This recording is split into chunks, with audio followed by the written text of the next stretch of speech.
बच्चों अब इस क्वेश्चन में हमें कहा गया है show that the diagonals of a parallelogram bisect each other.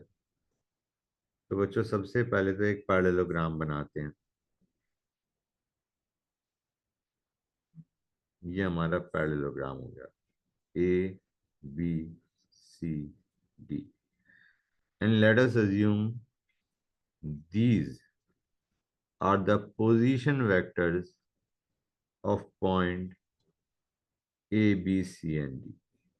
ये हमारे क्या है? Position vectors of point A B C and D. अब हमें पता है पैरेललोग्राम में opposite sides are parallel and equal. ठीक है बच्चों, तो ये हमने पैरेलल लिख दिया और ये इक्वल लिख दिया।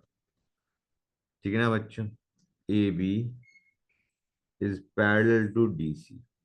फाइन।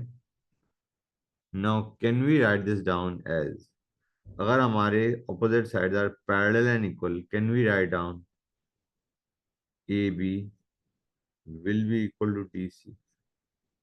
हाँ है ना? ए बी क्या है guys? It is B minus A. D C क्या है बच्चों? C minus B. क्लियर है? C minus D, sorry. Clear है बच्चों? Got it? ग्रेट। अब आते हैं, इसको ऐसे लिखते हैं B plus D is equal to A plus C and let us divide by two on both sides. बच्चों B plus D by two क्या है? It is the position vector of mid point of B and D. This is the position vector of midpoint of B and D. Okay, बच्चों? And similarly, this is the position vector of midpoint of A and C। ठीक है ना बच्चों? ये देखो, A और C का mid point ये हो गया, B और D का मिड पॉइंट